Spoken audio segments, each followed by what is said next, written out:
ಶಿವನ ಪರಮ ಭಕ್ತ ಮಾರ್ಕಂಡ ಋಷಿ ಸಂತಾನಹೀನನಾಗಿದ್ದ. ಮಾರ್ಕಂಡ ಮುನಿ ಸಂತಾನಕ್ಕಾಗಿ ಶಿವನನ್ನು ಕುರಿತು ಘೋರ ತಪಗೈದ. ಭೋಲೆನಾಥ ಮಾರ್ಕಂಡ ಮುನಿಯ ತಪಸ್ಸಿನ ಕಾರಣ ತಿಳಿದಿದ್ದ. ಹೀಗಾಗಿ ಬೇಗ ಪ್ರಕಟವಾಗಲಿಲ್ಲ. ಆದರೆ ಭಕ್ತನ ಭಕ್ತಿಯ ಮುಂದೆ ಶಿವ ಕರಗದೆ ಇರಲಾರ. ಇನ್ನು ತಡೆಯಲಾರದೆ ಮಹಾದೇವ ಪ್ರತ್ಯಕ್ಷನಾಗಿ, ನಾನು ವಿಧಿಯ ವಿಧಾನ ಬದಲಾಯಿಸಿ ನಿನಗೆ ಪುತ್ರನ ಸಂತಾನ ನೀಡುತ್ತಿರುವೆ. ಈ ಸಂತೋಷದ ಜೊತೆಗೆ ನೀನು ದುಃಖವನ್ನು ಸ್ವೀಕರಿಸಬೇಕಾಗುವುದು ಎಂದ.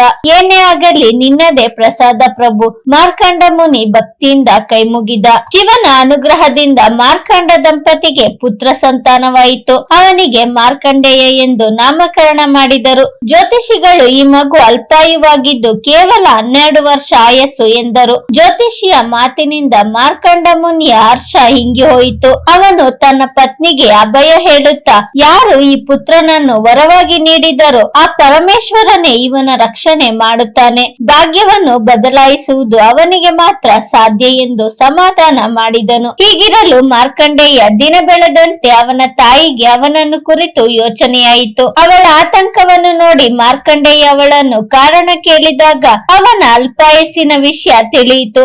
ಯಾವ ಶಿವ ತನಗೆ ಜೀವ ಕೊಟ್ಟಿದ್ದಾನೋ ಅದೇ ಶಿವನಿಂದ ದೀರ್ಘಾಯುಷ್ಯದ ವರ ಪ್ರಾಪ್ತಿ ಮಾಡಿಕೊಳ್ಳುವುದಾಗಿ ಅವನು ತಂದೆ ತಾಯಿಗೆ ಸಮಾಧಾನ ಮಾಡಿದ. 12 ವರ್ಷ ಪೂರ್ತಿಯಾಗುತ್ತಾ ಬಂದಿತು. ಮಾರ್ಕಂಡೇಯನು ಶಿವನ ಕುರಿತು ಮಹಾಮೃತ್ಯುಂಜಯ ಮಂತ್ರದ ರಚನೆ ಮಾಡಿ ಈಶ್ವರನ ಮಂದಿರದಲ್ಲಿ ಇದರ ಅಖಂಡ ಜಪ ಮಾಡತೊಡಗಿದ.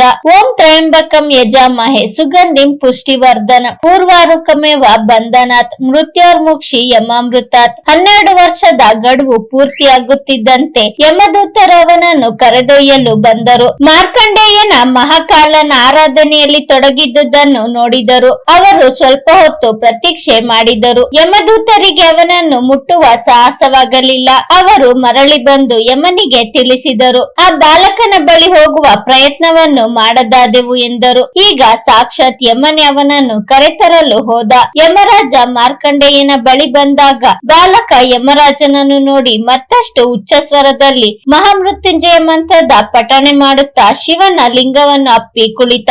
ಯಮರಾಜನು ಬಾಲಕನನ್ನು ಶಿವಲಿಂಗನಿಂದ ಬಿಡಿಸಲು ಪ್ರಯತ್ನಿಸಿದ.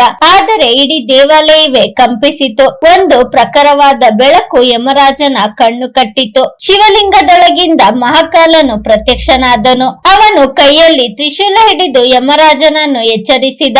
ನೀನು ನನ್ನ ಸಾಧನೆಯಲ್ಲಿ ಲೀನನಾದ ಭಕ್ತನನ್ನು ಎಳೆದೊಯ್ಯುವ ಸಾಹಸ ಹೇಗೆ ಮಾಡಿದೆ? ಯಮರಾಜನು ಮಹಾಕಾಲನ ಪ್ರಚಂಡ ರೂಪ ಕಂಡು ಕಂಪಿಸತೊಡಗಿದ. ಪ್ರಭು, ನಾನು ನಿನ್ನ ಸೇವಕ. ನೀನೇ ಜೀವಿಗಳಿಂದ ಪ್ರಾಣಹರಣ ಮಾಡುವ ನಿಷ್ಠೂರ ಕೆಲಸ ನನಗೆ ವಹಿಸಿರುವೆ. ಅವನ ಮಾತಿಗೆ ಭಗವಂತ ಚಂದ್ರಶೇಖರನ ಕೋಪ ಸ್ವಲ್ಪ ಮಟ್ಟಿಗೆ ಕಡಿಮೆಯಾಯಿತು. ನಾನು ನನ್ನ ಭಕ್ತನ ಸ್ತುತಿಯಿಂದ ಪ್ರಸನ್ನನಾಗಿದ್ದೇನೆ. ನಾನು ಇವನಿಗೆ ದೀರ್ಘಾಯಸ್ಸಿನ ವರದಾನ ಕೊಡುವೆ. ನೀನಿವನನ್ನು ಕರೆದೊಯ್ಯಲಾರೆ ಎಂದ.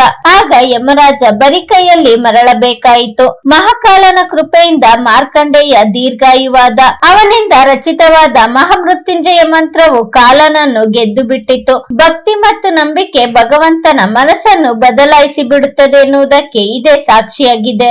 ಈ ವಿಡಿಯೋ ನಿಮ್ಗೆ ಇಷ್ಟವಾಗಿದ್ದರೆ ಲೈಕ್ ಮಾಡಿ, ಶೇರ್ ಮಾಡಿ. ಇನ್ನು ನಮ್ಮ ಚಾನೆಲ್ಗೆ ಸಬ್ಸ್ಕ್ರೈಬ್ ಆಗಿಲ್ಲ ಅಂದ್ರೆ ಸಬ್ಸ್ಕ್ರೈಬ್ ಮಾಡ್ಕೊಳ್ಳಿ. ಮುಂದೆ ಬರೋ ಎಲ್ಲ ವಿಡಿಯೋಗೋಸ್ಕರ ಬೆಲ್ ಬಟನ್ ಕ್ಲಿಕ್ ಮಾಡಿ. ಧನ್ಯವಾದಗಳು.